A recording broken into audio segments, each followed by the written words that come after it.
Selecting the most appropriate graph for the given data.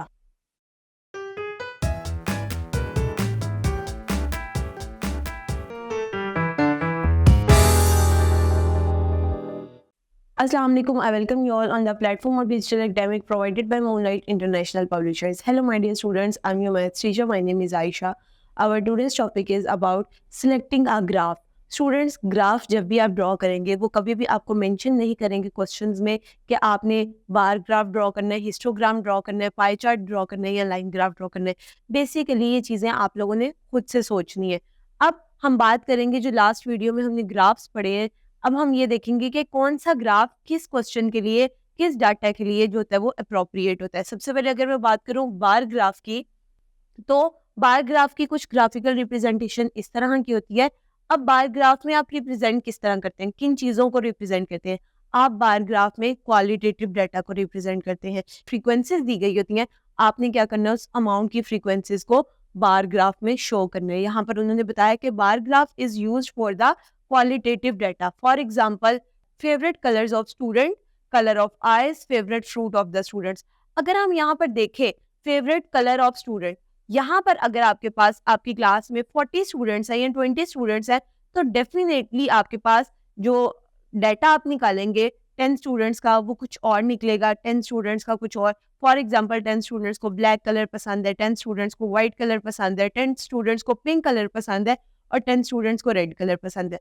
तो आप क्या करेंगे, आप उनके लिए ग्राफ ड्रॉ करेंगे, क्योंकि आपने एक अनग्रुप डाटा लिया है। आप उनके लिए बार ग्राफ इस तरह ड्रॉ करेंगे, आप स्टूडेंट्स की कैटेगरी बनाएंगे और फेवरेट कलर्स बनाएंगे।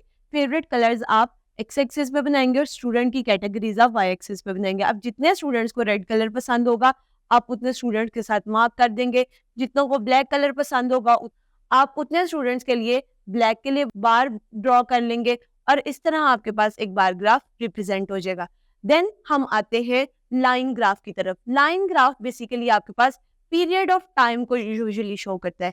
लाइन ग्राफ में उन्होंने आपको कहा है line graph represent the data which is change over the time, जो कि टाइम के साथ साथ चेंज होता रहता है। अगर हम इसकी एग्जांपल देखें तो एग्जांपल में उन्होंने बताया the production of potatoes in last 5 years, the number of toys sold in the last 4 weeks। इसके अलावा the car take a time from go to one place to another place. इस तरह की चीजों के लिए आप किनको यूज करेंगे, लाइन ग्राफ को यूज करेंगे। आफ्टर दैट अगर हम बात करें पाई ग्राफ की, तो पाई ग्राफ आपके पास एक सर्कुलर रिप्रेजेंटेशन होती है और पाई ग्राफ यूजुअली आपको बताता है कि किस तरह आपने डिफरेंट सेक्टर्स को डिवाइड किया है, डिफरेंट एरियाज को डिवाइड किया। फॉर एग्जांपल आपके पास अगर उन्होंने कहा है कि कलर ऑफ कार है इन अ बिल्डिंग, कि बिल्डिंग में कितनी कार खड़ी हुई है, तो हम ये नहीं कहते कि 4 कार्स रेड है, 4 कार ब्लैक है, 4 कार वाइट है। हम बताते हैं कि 20% कार इस तरह की है, 20% कार इस कलर की है, 20% कार या 30% कार्स जो है वो इस कलर की है। इसके अलावा स्टूडेंट्स अगर आप वोटिंग देखने जाते हैं तो हम कभी भी ये नहीं बताते कि कोई भी शख्स को कितने वोट मिले, हम एवरेज बताएंगे कि उसको 30% मिले, इस शख्स को 80% मिले, इस शख्स को 90% मिले, और इस तरह टोटल जो हमारे पास रिप्रेजेंटेशन होती है वो 360 के इक्वल होती है। इन चीज़ों को रिप्रेजेंट हम किस में करते हैं, पाई ग्राफ में, जिसको हम पाई चार्ट भी कहते हैं। लास्ट अगर हम बात करें हिस्टोग्राम की, तो बेसिकली बाकी तमाम जितनी आपके पास ग्राफ्स हैं उनमें क्वालिटेटिव एनालिसिस ज्यादा यूज होता है। हिस्टोग्राम में आपके पास क्वांटिटेटिव एनालिसिस ज्यादा यूज होता है। क्वांटिटेटिव एनालिसिस अब क्या चीज है कि आपके पास एग्जैक्ट अमाउंट दी जाती है विद द क्लास इंटरवल्स, कि इतने लोगों के बाद जो नेक्स्ट चेंजिंग आएगी वो इतनी आएगी, कुछ क्वांटिटीज के लिहाज से चेंजिंग आएगी। सो यहाँ पर उन्होंने कहा histogram is a special type of bar graph. Basically ये बार ग्राफ की ही एक टाइप है, लेकिन इसमें हम किसको रिप्रेजेंट करते हैं, क्वांटिटेटिव को। बार ग्राफ में हम क्वालिटेटिव रिप्रेजेंटेशन दे रहे थे, हिस्टोग्राम में हम क्वांटिटेटिव रिप्रेजेंटेशन दे रहे हैं। आफ्टर दैट दे सेड कि क्वांटिटेटिव डाटा जो है वो डिस्क्रीट भी हो सकता है और कॉन्टिन्यूस भी हो सकता है, यानी कि वो वेरी भी कर सकता है और आपके पास कॉन्टिन्यूली उसमें चेंजिंग्स भी आ सकती हैं।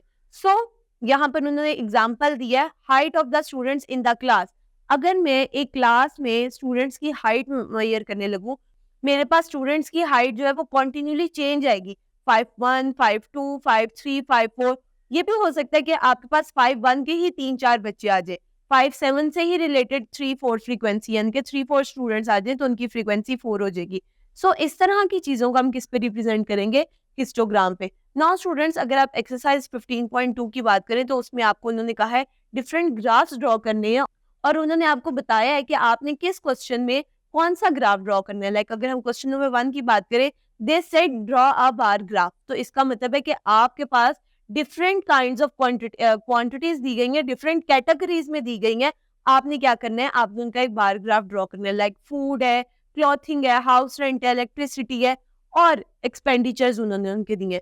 आपने क्या करना है, जो आपके पास आइटम्स दी गई हैं उनको आपने एक्स एक्सिस पे ड्रॉ करना है और एक्सपेंडिचर्स को वाई एक्सिस पे ड्रॉ करना है और उन दोनों को मिलाकर एक ग्राफ ड्रॉ कर लेना है कि जितना फूड इस्तेमाल हुआ होगा आपने फूड के लिए एक बार बना देना है, जितना आपके पास क्लोथिंग के लिए मटेरियल यूज हुआ है या अमाउंट यूज हुई है 2000 एक्सपेंडिचर आए हैं, आपने एक उसकी बार बना देनी है और इस तरह सबकी बना के आप एक बार ग्राफ को रिप्रेजेंट कर सकते हैं।